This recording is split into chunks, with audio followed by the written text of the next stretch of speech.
Rish Lakish said, whosoever has a synagogue in his town and does not go there in order to pray, is called an evil neighbor. For it is said, thus saith the Lord, as for mine evil neighbors, that touch the inheritance which I have caused my people Israel to inherit, and more than that, he brings exile upon himself and his children. For it is said, behold, I will pluck them up from off their land, and will pluck up the house of Judah from among them. When they told Rabbi Johanan that there were old men in Babylon, he showed astonishment and said, why, it is written, that your days may be multiplied, and the days of your children, upon the land, but not outside the land of Israel. When they told him that they came early to the synagogue and left it late, he said, that is what helps them. Even as Rabbi Joshua ben Levi said to his children, come early to the synagogue and leave it late that you may live long. Rabbi Aha son of Rabbi Amidah says, which verse may be quoted in support of this, happy is the man that hearkeneth to me, watching daily at my gates, waiting at the posts of my doors, after which it is written, for whoso findeth me findeth life. Rabbi Hisda says, a man should always enter 2 doors into the synagogue. What is the meaning of 2 doors? Say, the distance of 2 doors, and then pray. For this let every one that is godly pray unto thee in the time of finding. Rabbi Hanina says, in the time of finding refers to the finding of a wife. For it is said, whoso findeth a wife findeth a great good. In the West they used to ask a man who married a wife thus, Maza or M-O-Z-E, Maza, for it is written, whoso findeth Maza a wife findeth a great good. M-O-Z-E, for it is written, and I find M-O-Z-E more bitter than death the woman. Rabbi Nathan says, in the time of finding refers to the finding of Torah. For it is said, for whoso findeth me findeth life, etc. Rabbi Naaman ben Isaac said, in the time of finding refers to the finding of death. For it is said, the issues of death. Similarly, it has been taught, 903 species of death were created in this world. For it is said, the issues of death, and the numerical value of Toza'ath is so. The worst of them is the croup, and the easiest of them is the kiss. Croup is like a thrown in a ball of wool pulled out backwards. Some people say, it is like pulling a rope through the loopholes of a ship. Death by a kiss is like drawing a hair out of milk. Rabbi Johanan said, in the time of finding refers to the finding of a grave. Rabbi Hanina said, which verse may be quoted in support, who rejoice unto exaltation and are glad, when they can find the grave. Rabbi son of Rabbi Shiloh said, hence the proverb, a man should pray for peace even to the last clod of earth thrown upon his grave. Marzutra said, in the time of finding, refers to the finding of privy. They said in the West, this interpretation of Marzutra is the best of all. Rabbi said to Raphraim ben Papa, let the master please tell us some of those fine things that you said in the name of Rabbi Hisda on matters relating to the synagogue. He replied, thus said Rabbi Hisda, what is the meaning of the verse? The Lord loveth the gates of Zion, Zion, more than all the dwellings of Jacob. The Lord loves the gates that are distinguished, Mizraim, through Halachah more than the synagogues and houses of study. And this conforms with the following saying of Rabbi Hiya ben Ami in the name of Allah, since the day that the temple was destroyed, the Holy One, blessed be he, has nothing in this world but the 4 cubits of Halachah alone. So said also Abay, at first I used to study in my house and pray in the synagogue. Since I heard the saying of Rabbi Hiya ben Ami in the name of Allah, since the day that the temple was destroyed, the Holy One, blessed be he, has nothing in this world but the 4 cubits of Halachah alone, I pray only in the place where I study. Rabbi Ami and Rabbi C, though they had 13 synagogues and Tiberias, prayed only between the pillars where they used to study. Rabbi Hiya ben Ami further said in the name of Allah, a man who lives from the labor of his hands is greater than the one who fears heaven. For with regard to the one who fears heaven it is written, happy is the man that fareth the Lord, while with regard to the man who lives from his own work it is written, when thou eatest the labor of thy hands, happy shalt thou be, and it shall be well with thee. Happy shalt thou be, in this world, and it shall be well with thee, in the world to come. But of the man that fears heaven it is not written, and it shall be well with thee. Rabbi Hiya ben Ami further said in the name of Allah, a man should always live in the same town as his teacher. For as long as Shema the son of Jer was alive Solomon did not marry the daughter of Pharaoh. But it has been taught that he should not live in the same place. There is no contradiction. The former speaks of a disciple who is submissive to him, the other of a disciple who is not submissive. Rabbi Hannah ben Judah in the name of Rabbi Menachem in the name of Rabbi Ami said, what is the meaning of the verse? And they that forsake the Lord shall be consumed. This refers to people who leave the scroll of the law while it is being read from and go out from the synagogue. Rabbi Abba used to go out between one reader and the next. Rabbi Papa raised the question, what if going out between verse and verse? It remains unanswered.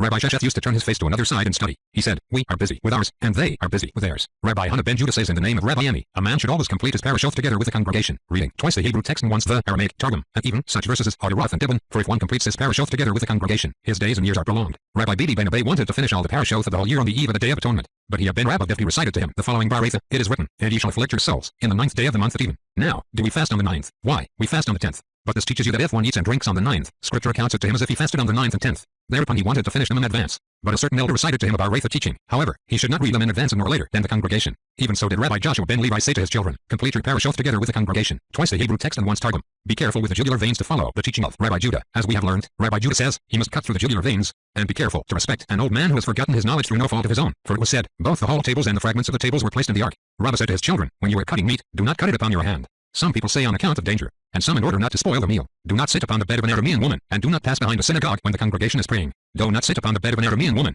Some say that this means, do not go to bed before reciting the Shema. Some say it means, do not marry a proselyte woman. And some say it means literally, the bed of an Aramean woman, and this rule was laid down because of what happened to Rabbi Papa. For Rabbi Papa once visited an Aramean woman. She brought out a bed and said, sit down. He said to her, I will not sit down until you raise the cover of the bed. She raised the cover and they found there a dead baby. Hence said the scholars, it is not permitted to sit down upon the bed of an Aramean woman, and do not pass behind a synagogue when the congregation is praying. This supports the teaching of Rabbi Joshua ben Levi. For Rabbi Joshua ben Levi said, it is not permitted for a man to pass behind a synagogue when the congregation is praying. Abay said, this applies only when there is no other door, but when there is another door, there is no objection. Furthermore, this applies only when there is no other synagogue, but when there is another synagogue there is no objection. And furthermore, this applies only when he does not carry a burden, and does not run, and does not wear tefillin. But where one of these conditions is present there is no objection. It has been taught, Rabbi Akiva says, for 3 things I like the meats. When they cut meat, they cut it only on the table. When they kiss only the hand. And when they hold counsel, they do so only in the field. Rabbi Ada ben Haba says, which verse may be quoted in support of the last. And Jacob sent and called Rachel and Leah to the field and to his flock. It has been taught, Rabbi Gamaliel says, for 3 things do I like the Persians. They are temperate in their eating, modest in the privy, and chaste in another matter. I have commanded my consecrated ones. Rabbi Joseph learned, this refers to the Persians who are consecrated and destined for Gehinnom. Rabbi Gamaliel says, until the dawn rises. Rab Judah says in the name of Samuel, the halachah is laid down by Rabbi Gamaliel. It was taught. Rabbi Simeon ben Yohai says, sometimes a man may recite the Shema twice in the night, once before the dawn breaks and once after the dawn breaks, and thereby fulfill his duty once for the day and once for the night. Now this is self-contradictory. You say, a man may sometimes recite the Shema twice in the night, which shows that it is still night after the dawn breaks. And then you say, single quote either by fulfills his duty once for the day and once for the night, which shows that it is daytime. No, it is in reality night, but he calls it day because some people rise at that time. Rabbi Aha ben Hanina said in the name of Rabbi Joshua ben Levi, the halachah is stated by Rabbi Simeon ben Yohai. Some people refer this statement of Rabbi Aha ben Hanina to the following lesson, which has been taught. Rabbi Simeon ben Yohai says in the name of Rabbi Akiva, sometimes a man may recite the Shema twice in the daytime, once before sunrise and once after sunrise, and thereby fulfill his duty once for the day and once for the night. Now this is self-contradictory. You say, a man may sometimes recite the Shema twice in the daytime, which shows that before sunrise it is daytime, and then you state, single quote either by fulfills his duty once for the day and once for the night, which shows that it is night. No, it is in reality day, but he calls it night because some people go to bed at that time. Rabbi Aha ben Hanina said in the name of Rabbi Joshua ben Levi, the halachah is stated by Rabbi Simeon, who said in the name of Rabbi Akiva. Rabbi Zerah says, however, he must not say the prayer, cause us to lie down. When Rabbi Isaac ben Joseph came from Palestine, he said, this tradition of Rabbi Aha ben Hanina in the name of Rabbi Joshua ben Levi was not expressly said by Rabbi Joshua, but it was said by Rabbi Aha by inference. For it happened that a couple of scholars became drunk at the wedding feast of the son of Rabbi Joshua ben Levi, and they came before Rabbi Joshua ben Levi before the rise of the sun, and he said, Rabbi Simeon is a great enough authority to be relied on in a case of emergency. It once happened that his sons came home late, etc. How is it that they had not heard before of this opinion of Rabbi Gamaliel? Opening bracket they had heard, but they asked thus, do the rabbis join issue with you? For if so, where there is a controversy between an individual and a group, the halachah follows the group. Or do the rabbis agree with you in substance, but they say, until midnight, in order to keep a man far away from transgression? He replied, the rabbis do agree with me, and it is your duty to recite the Shema. But they say, until midnight, in order to keep a man far from transgression. And not in respect this alone did they so decide, etc. But does Rabbi Gamaliel say until midnight, that he should continue, and not in respect this alone did they so decide? That is what Rabbi Gamaliel said to his sons, even according to the rabbis who say, until midnight, the obligation continues until the dawn breaks, but the reason they said, until midnight, was in order to keep a man far away from transgression, the burning of the fat, etc. But the Mishnah does not mention the eating of the Passover offering. This would point to a contradiction with the following Baratha, the duty of the recital of the Shema in the evening, and of the Hallel on the night of the Passover, and of the eating of the Passover sacrifice can be performed until the break of the dawn.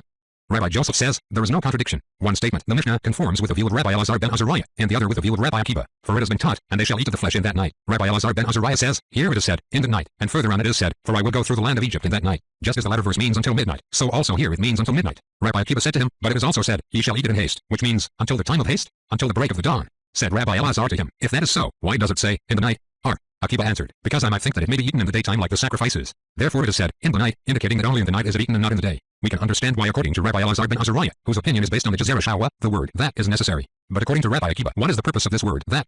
It is there to exclude another night. For, since the Passover sacrifice is a sacrifice of minor sanctity and peace offerings are sacrifices of minor sanctity, I might think that just as the peace offerings are eaten for 2 days and 1 night, so is also the Passover offering eaten for 2 nights instead of the 2 days, and therefore it might be eaten for 2 nights and 1 day. Therefore it is said, in the night. In that night it is eaten, but it is not eaten in another night. And Rabbi Elazar ben Azariah, he deduces it from the verse, and ye shall let nothing of it remain until the morning. Rabbi Akiva, if ye deduced it from there, I could say that morning refers to the second morning. And Rabbi Elazar, he answers you, morning generally means the first morning, and the controversy of these Tanaim is like the controversy of the other Tanaim in the following Baratha, there thou shalt sacrifice the Passover offering at even, at the going down of the sun, at the season that thou camest forth out of Egypt. Rabbi Eliezer says, at even, you sacrifice, at sunset, you eat, and at the season that thou camest out of Egypt, you must burn the remainder. Rabbi Joshua says, at even, you sacrifice, at sunset, you eat. And how long do you continue to eat? Till the season that thou camest out of Egypt. Rabbi Abba said, all agree that when Israel was redeemed from Egypt they were redeemed in the evening. For it is said, the Lord thy God brought thee forth out of Egypt by night. But they did not actually leave Egypt till the daytime. For it is said, on the morrow after the Passover the children of Israel went out with a high hand. About what do they disagree?